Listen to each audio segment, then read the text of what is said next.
My next guest is a full-time photographer, graphic designer, painter, filmmaker, social media strategist, and passionate about capturing the momenter. Her work has been featured in Rolling Stone magazine, People, Billboard, Women's Day, and she was voted #1 best photographer in Nashville scene.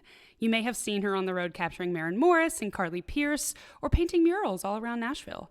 Please welcome to the Living Instead podcast, my friend Rachel Deeb. Hi, Rachel. Wow, what a great intro. I got chills. I like to make my guests feel special because you are special, Oh my obviously. goodness. I believe we met at a house party. I had known who you were just by your photographs and your social media presence, but I just remember, oh, okay, I know who this girl is. She's super talented. But then meeting you in person, you ooze zest for life. And I can see why so many people love working with you. You're so talented, but you're also a really good person.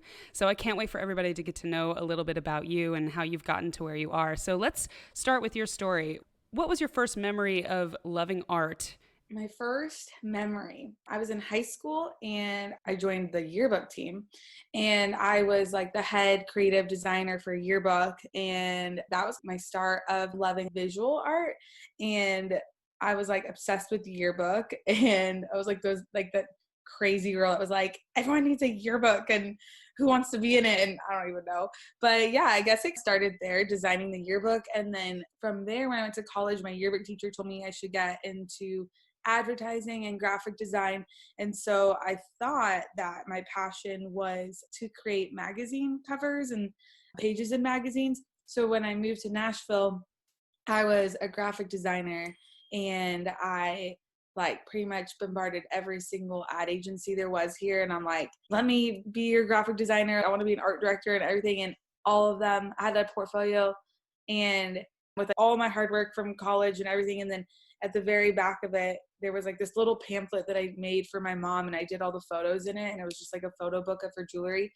And every single art director of the biggest agencies went through my whole portfolio and then got to this little book, and they're like, you're going to be a photographer. And I'm like, no, like I don't want to do that. And I don't know anything about photography. And they're like, this is great. I'm like, I edited all those photos on iPhoto and shot on like the crappiest camera. So that was really interesting. When I first got here, I'm like, no, I'm a graphic designer. And then I got fired from my first job.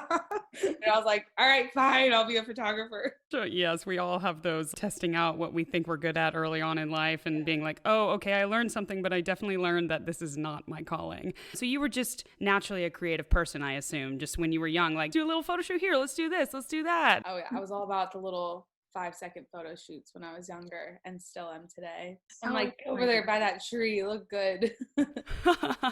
So then after they told you that you were going to be a photographer, that seemed very inauthentic to you. What was the switch when you were like, wait a minute, maybe they were right? After I had the graphic design job and then got fired 3 months into it, not to mention I had just bought a brand new car, and I was like so proud of myself. And I'm like, Dad, like I just bought a brand new car. You don't have to worry. Like I'm paying it off. I got this job that I am getting paid so much money and I hate it. And then I got fired like the next month. So after that, I started to work for Title Boxing Club, because in my head I was like, okay, in the switch between this graphic design job and then my next graphic design job, maybe I'll get a workout in and whatever, I'll work for Title Boxing. And that ended up being such a life changer. I started doing all their digital media or social media, digital, like everything for them. And I had this crappy camera and was taking photos of everybody at the gym, just trying to get as much social content. And then I started dabbling in video. And then I realized how much I enjoyed it doing that. And I worked for them for probably a year.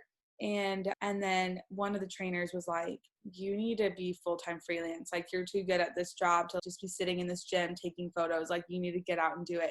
And my boss was like, I don't want to see you here next year. I want you to be out in the world, like doing what you want to do. And I was like, but I love Title. Like I'm never leaving. What are you talking about? Yeah, honestly, like that was surprisingly, a boxing gym was the root of me becoming exactly what I wanted to do. So it was really cool. Yeah, that's so interesting. It's almost like it was a training ground for you. Yeah, it was like a thing to like test what I could do or what I wanted to do without anyone really judging me or having anyone over me. It was like, I'm gonna make this video and it's probably gonna be shitty, but it's gonna look cool because I think it's gonna look cool. So yeah, it was definitely tricky, but it got me here. So I'm very thankful for that. So then you have these great people around you, these great mentors. It seems like you kept unlocking these amazing training grounds or jobs, but then you reach this level of comfort. Yeah. But then life is like, wait a minute, now it's time to go to the next level. Yeah. And I'm like, what? What? But I'm comfortable. What are you talking about? Yeah. Honestly, like when people ask me like, okay, what do I need to do to become a tour photographer or get to this level or whatever? And I have so much more to learn and I have so many more levels to hit. But when people ask me that, I'm like, okay, first of all, you have to say yes to everything, like literally everything. That dog shoot, say yes to it. The baby shoot that you don't want to do because you want to stay in music, say yes to it. Like I shot for storage units for so long. That sounds so weird, but I would shoot a storage unit and then go on a music video set the next day. People don't understand like they have to do all the dirty work because you don't know that the owner of storage unit, his daughter could be some famous person and then you get that connection, you know? So it's like you never know. And also you never want to go into something thinking that you'll get something out of it. Like you just have to go into things with a genuine heart and a genuine mindset and then do your job and make good relationships with people and not expect anything in return, because those are the relationships that have come back in my life and been like, okay, wait, we have this small shoe. It's small, but like, and then they kind of test it out, but they're like trusting you or like getting your foot in the door because I've never asked them for anything. They just know my work ethic and know I'm in it because I really enjoy what I do and like am passionate and not wanting anything in return. You know what I mean? So I always just tell people, say yes and be a genuine person and work your ass off. Yes. I feel like those three things can translate to any single career, any kind of person. I know I struggled when I first got to Nashville. I didn't quite realize how important relationships were. They're everything. You really can't piss anyone off here. No. Like you can't date anybody here and you can't piss anyone off. Definitely don't date anyone. Don't date anybody. I'm lucky that the musicians I dated were on the outskirts of everything happening here. Lesson learned, guys. If you move to Nashville, be careful who you date if it's in your industry. I feel like that probably goes for anybody. You're going to get hate from this. Don't date in Nashville. Yeah. Yeah. I've been really loving my single season right now. It's really great. I feel like I'm thriving. No drama from any kind of person in the music industry. Glow on your face. Oh, thank You're you. looking great. I've got this single girl glow. Yeah. Okay, so then what was that first gig you got that you were like, whoa, this is all paying off and it's working. I just need to keep doing what I'm doing. So this is a cool story. It goes back to the saying yes thing. So my good friend shoots for Dustin Lynch and he needed help on a photo shoot. And he called me and was like, can you just come? I can't pay you, but I need your help. And I was so tired that day and I was like, fine, I'll go. So I go, whatever, help him out. And then after they're like, okay, let's all get drinks after this. And I was like, I didn't even want to be here in the first place. I don't want to freaking go get a beer. Like I want to go home. But I was like, fine, like one drink and then I'm going home. So I go to Red Door, of course, it's at Red Door. Mm-hmm. And I met my friend Alex, who is Maren Morris's photographer. And I remember he like came to the table and I was like texting. I'm like, yeah, I'm Rachel, whatever. And not even paying attention which not good. I was just so tired. I was like, I got to get out of here. I was probably calling my Uber. And anyways, he added me on Instagram and a few other people that were at the table.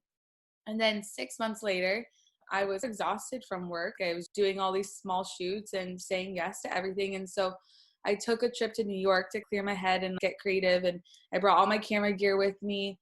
And the minute I got off the plane, I got a message on Instagram from Alex. And it was like, can I fly you out to Michigan tomorrow to help me shoot Ryan Hurd's music video and Maren's show?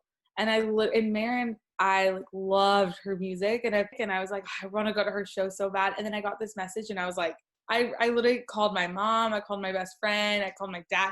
I'm like, guess what? I'm going to shoot Maren, like freaking out. And I was just like, this is insane. And all I had on my Instagram at the time was like title boxing photos and like random photos. So I'm like, I can't believe like he's even trusting me to do this.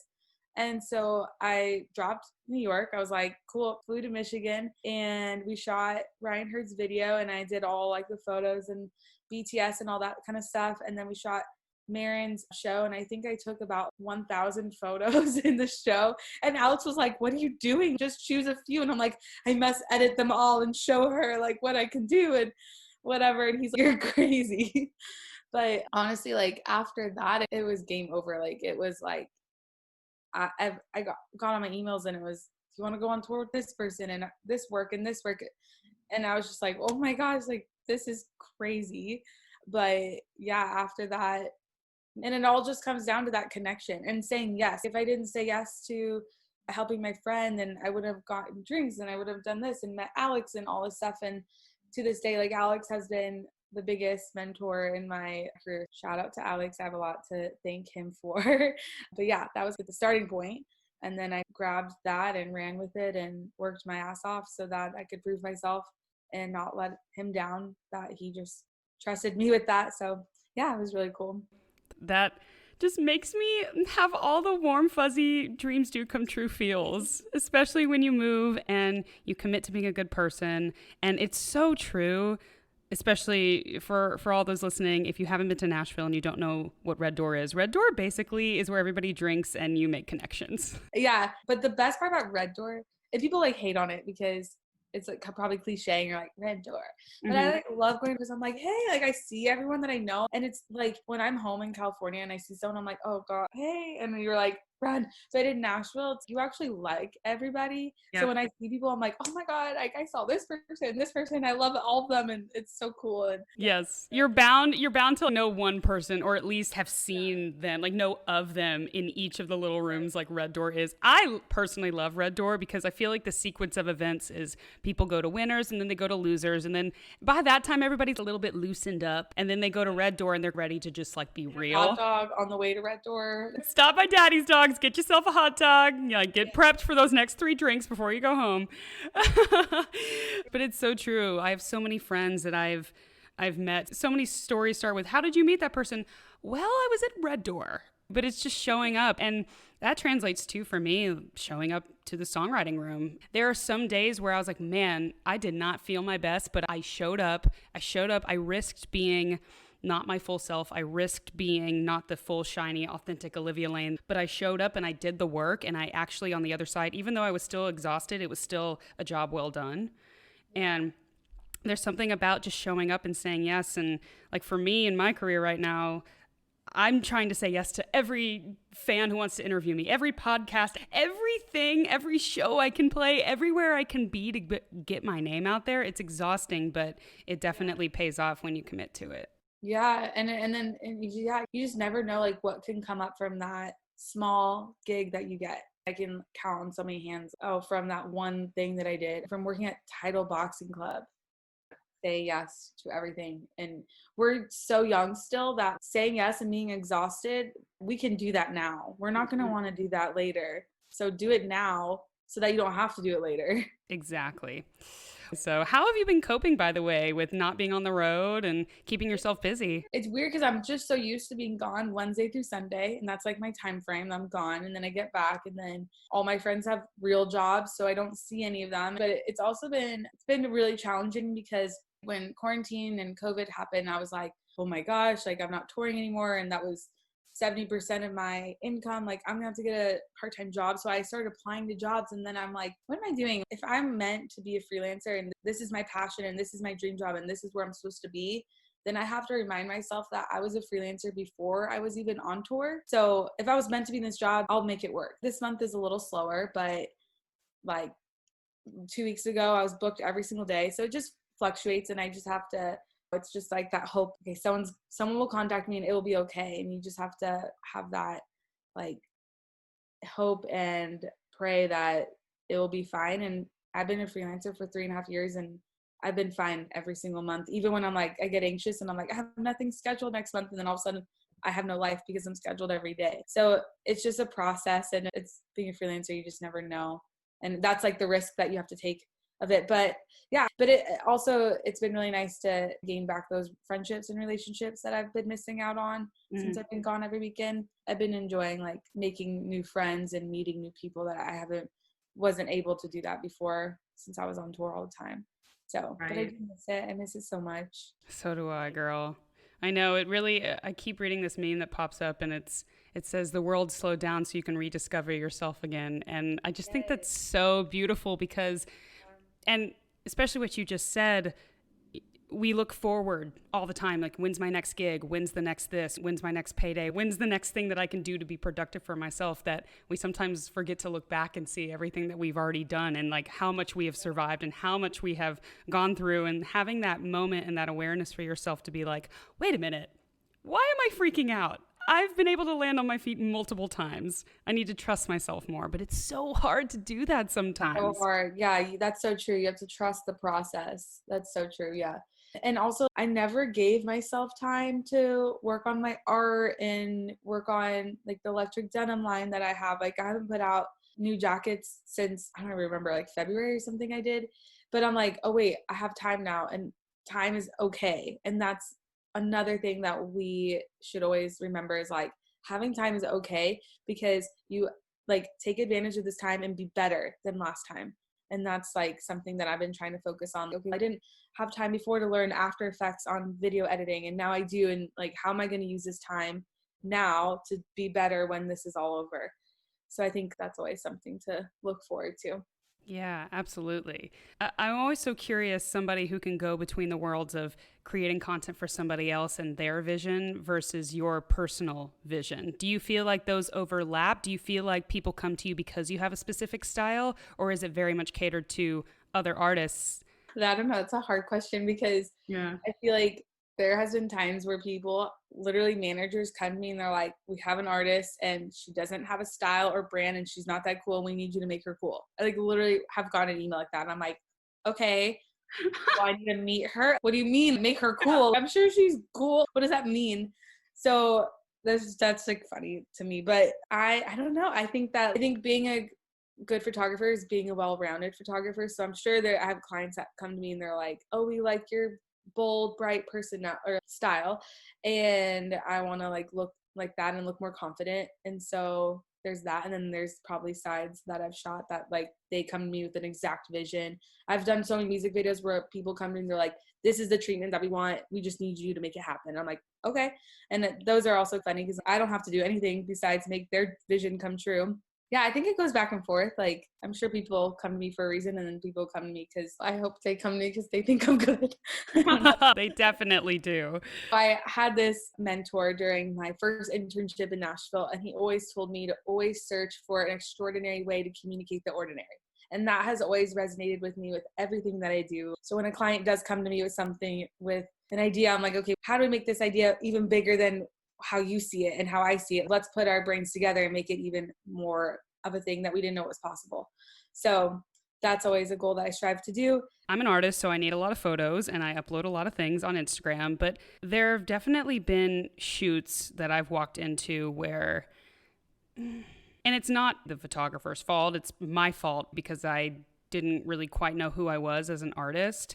But having the people around you, for instance, say this management team and this artist who emailed you and needed to be quote unquote cooler, whatever that means. Yeah, whatever that means. But you sitting down and taking that extra level and that extra step of being like, so what do you want? Like, how can we communicate this? Or let me have a conversation with you on a human level to see where you're at. And then I can go into my brain and say, how do we make quote unquote cool individual for this artist, but make it extraordinary? And I feel like I learned a lot of the hard lessons as an artist, getting photos that I didn't like.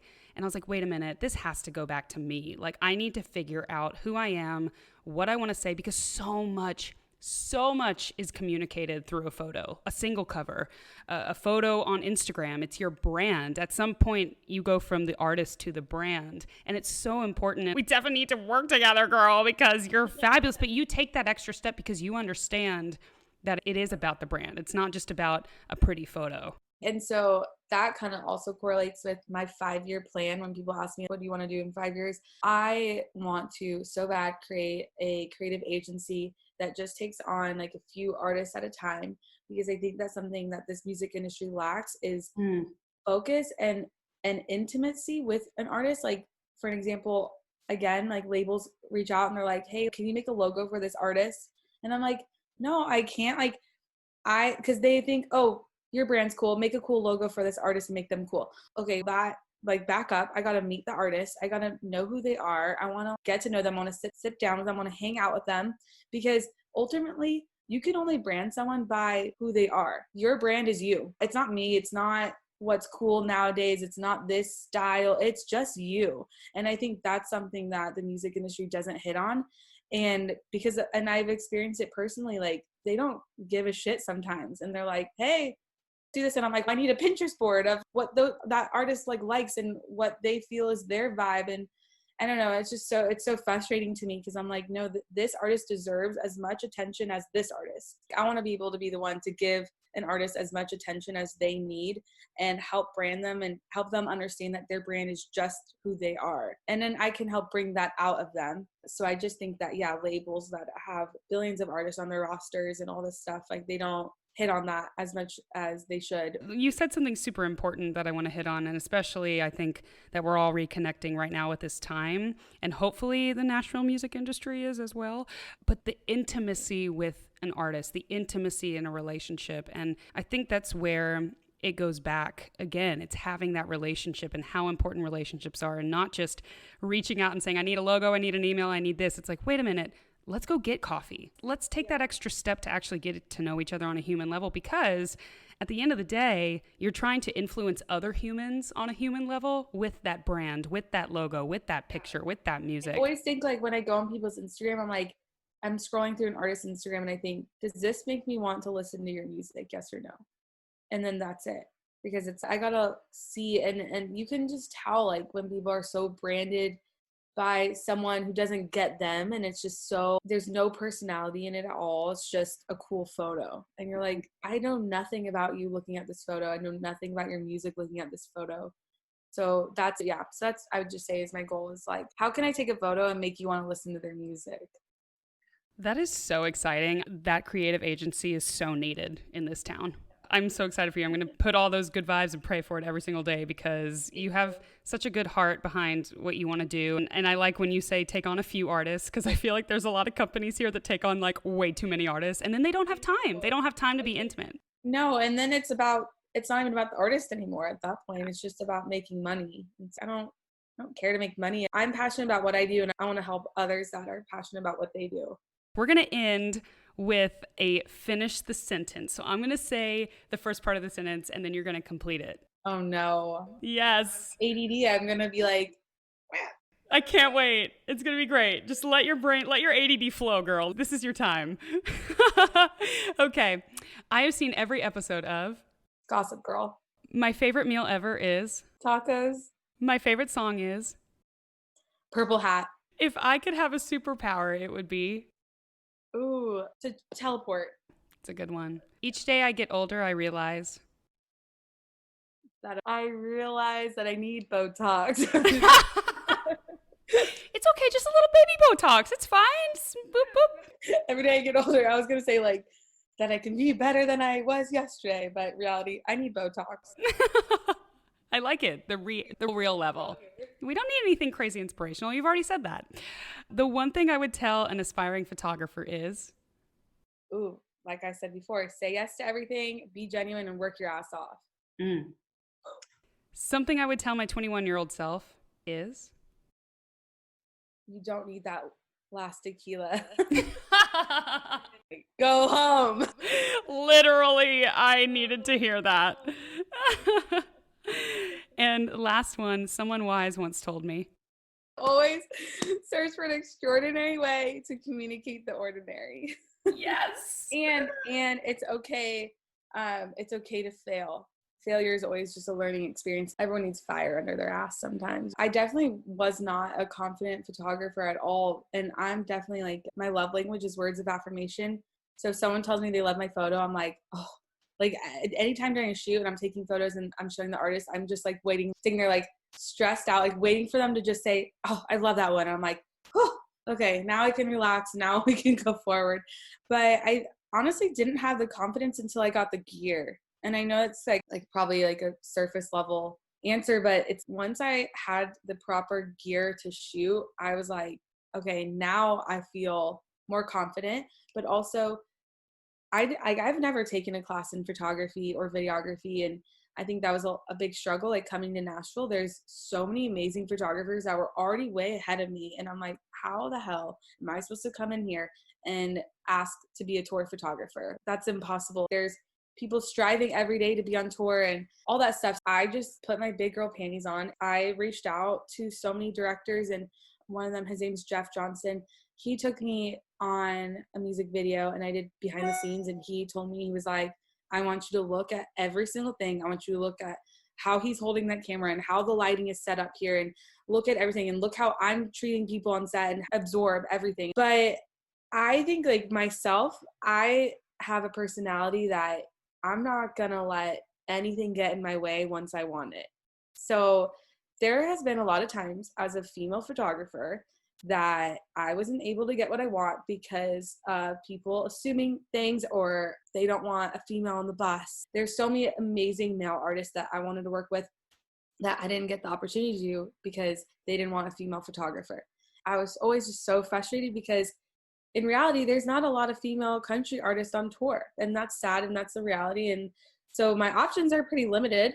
And I'm like, are you kidding me? I'm working so hard and I'm good and I want to do this, and you're not going to let me on tour because I'm a female? Like, what? Yeah. Like, that's so frustrating. I hate to play like the whole like female card, but it's reality and it's true. And in the music industry, it's dominated by so many males, but also so many powerful females.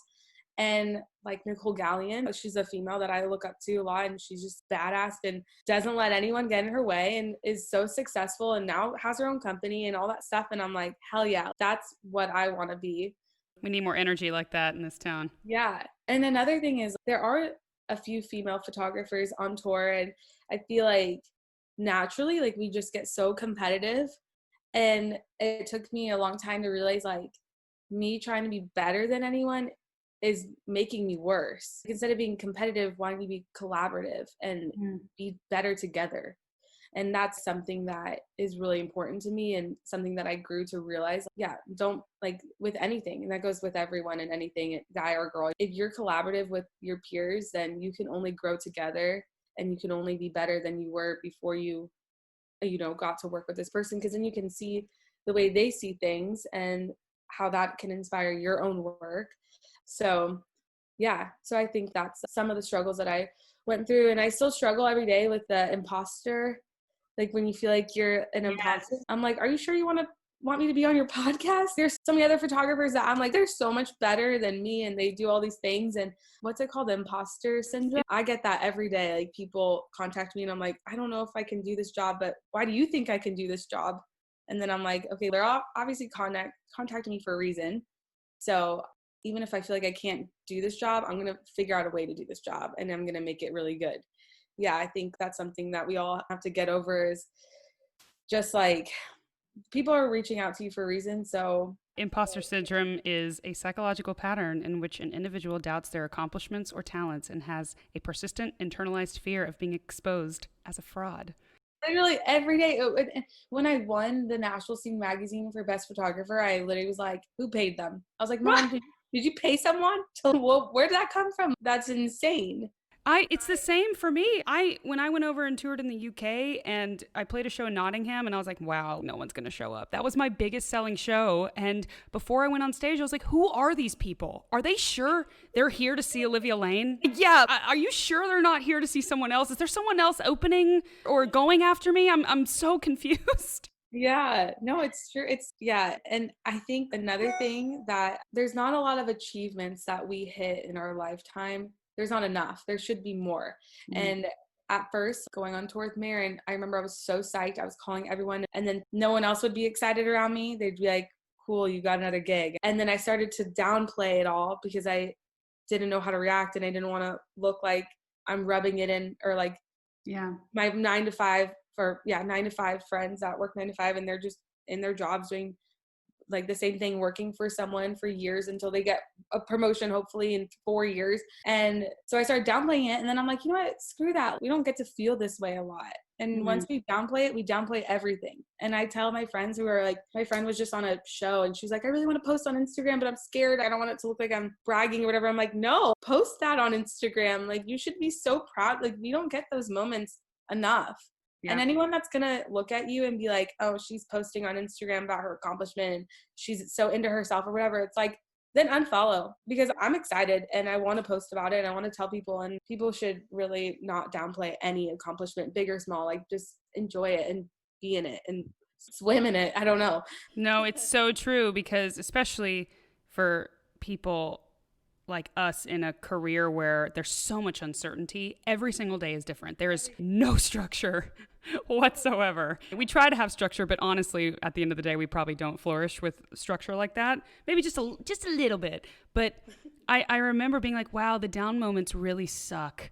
And I keep downplaying the high moments. I remember making a promise to myself. I was like, you know what? For every million streams that my song You Got Me gets, I'm going to celebrate big. I'm going to have a party. Who cares? Yeah. The other day, me and my friends celebrated because I reached 1,000 posts. Who cares about that? You know what? We're going to care about it. We're going to care about it. No, that's so true. Yeah, I'm just sick of like people who, like, you have to walk on eggshells around them because you're scared to tell them your accomplishment, but like surround yourself with people that are there to lift you and they're there for you. And that one small gig or the streams or the post or whatever, hell yeah, they should be your cheerleader, and vice versa.